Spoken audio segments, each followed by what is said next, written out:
오늘 우리 시장을 뜨겁게 달구고 있는 섹터적인 또 전망치들 살펴볼 텐데요. 자, 오늘 저희가 알아볼 첫 번째 섹터 살펴보겠습니다. 오늘 첫 번째 오후장 주도 섹터, 어떤 섹터 바라볼까요?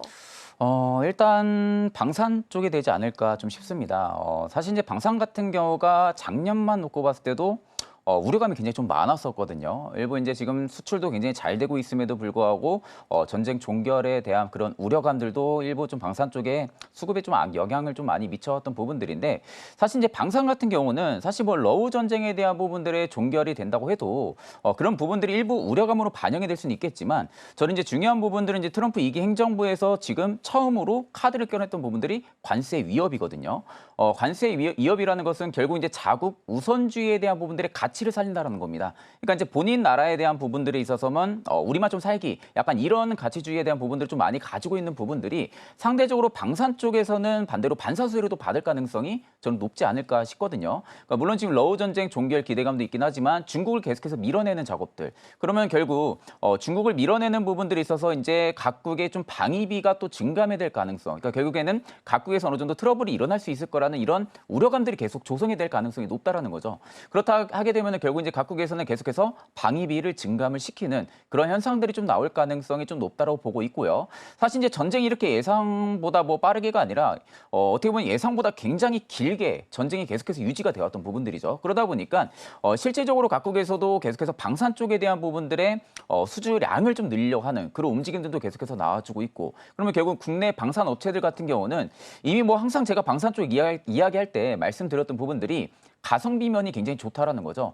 가성비면도 좋은데도 불구하고 성능면도 오히려 부족하지가 않다라는 거. 그렇다 하게 되면은 결국에는 오히려 값싼 가격에 성능이 비슷한 그런 제품군들을 좀 찾아서 움직일 수밖에 없는 겁니다. 그러다 보니까 결국 K 방산에 대한 부분들이 수주 잔고에 대한 부분들도 이미 확보를 또 많이 해놓고 있는 기업들도 있고요. 그러다 보니까 저는 오히려 방산 쪽 같은 경우는 하나의 저는 트리거 역할을 충분하게 계속 해줄 가능성이 높다고 보고 있고, 지금 방산이 또 하나 좋은 점이 조선이랑 또 많이 묶여 있는 상황이죠.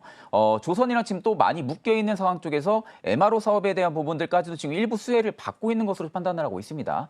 그러다 보니까 이제 방산 쪽 같은 경우는 어떻게 보면은 끌어내릴 만한 재료보다는 끌어올릴 수 있을 만한 재료들이 연이어서 좀 터져줄 가능성이 좀 높다고 보고 있는 상황이고, 대체적으로 일단 뭐 현대로템이라든지 일부 하나 에어로스페이스라든지 뭐 하나오션이라든지 이런 기업들 보게 되면은 뭐 하나오션 같은 경우는 일부 눌림이 없이 거의 다 잘 가고 있는 상황이죠. 근데 반대로 이제 현대로템 같은 경우도 최근에 좀 우려간 부분들이 계속 일부 반영이 되면서 계속해서 주가에 눌림이 좀 많이 나왔었습니다. 그러다가 지금 반등이 나와주고 있는 부분들. 그렇다 하게 되면은 일부 주가가 쉬어가는 움직임 이후에 매물을 어느 정도 또 소화를 해주고 신규 매물이 또 투입이 되면서 위로 올려주는 그런 움직임들이 계속해서 연출이 되고 있는 상황이다 보니까 오히려 이렇게 주가가 계속 위로 올라가기보다는 조정이 나온 이후에 또다시 위로 올라가주는 이런 형태의 흐름들이 굉장히 좀 좋은 흐름이라고 좀 볼 수가 있기 때문에 저는 오히려 방산 쪽 같은 경우는 눌림목이 나왔을 때는 저는 적극 매수 추천을 좀 드리고 싶습니다.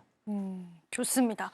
사실 저는 이제 우리 시청자분들의 입장에서 봤을 때는 이런 궁금증도 좀 남을 것 같습니다. 사실 방산주다라고 하면은 재건 쪽과는 조금 반대되는 양상을 가지고 있다라고 보실 것 같은데, 최근 시장을 보면은 방산도 좋고 재건도 좋습니다. 네네. 이런 흐름들은 시장에서 어떻게 해석해 볼 수 있을까요? 사실 이제 재료에 많이 휘둘린다고 볼 수가 있는 거죠. 근데 반대로 이제 조선이나 방산 같은 경우는 조선이 이제 계속해서 이야기 많이 나왔던 부분들이 그거잖아요. 트럼프가 찍은 섹터 중에 하나가 조선이잖아요.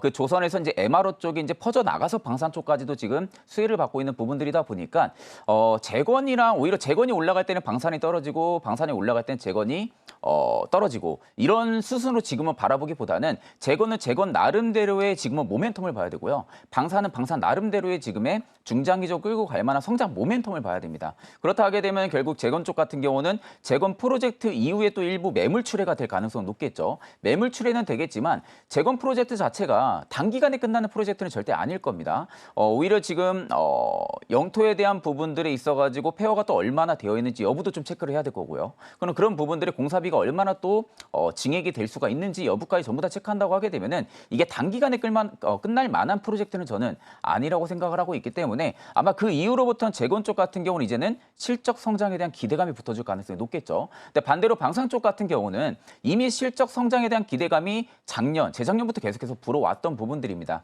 그럼 여기서 이제 방산의 시너지를 계속해서 위로 올려주려 하게 되면은 끊임없이 수출에 대한 부분들의 규모가 넓혀져야겠죠. 수출에 대한 규모가 좀 넓혀지면서 그에 따른 기업들이 수주 잔고에 대한 확보량이 더욱더 커진다라든지 이런 부분들이 일단은 계속해서 방산 쪽은 좀 이어져야만이 일단 성장 모멘텀이 계속 좀 유지가 된다라고 볼 수가 있고 저는 사실 뭐 두 섹터 간을 놓고 본다 하게 되면은 뭐 여기가 좋다 저기가 좋다라고 보기는 다소 좀 난해한 것 같아요.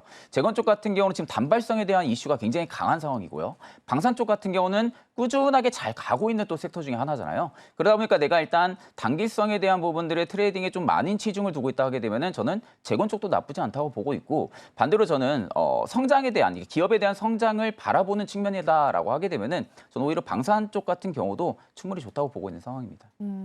방산, 재건 그 두 가지의 또 섹터가 시장에서 굉장히 핫하기 때문에 한 번 더 짚고 가면 좋을 것 같아서 그 연결고리도 본부장님께 한번 이야기를 들어봤습니다. 일단 방산 쪽 관련해서는 방위비 증액이다라고 하는 이슈들도 계속 시장에 산재하고 있는 만큼 여러분들께서 그러한 시장 모멘텀들도 염두에 두시면 좋을 것 같고요.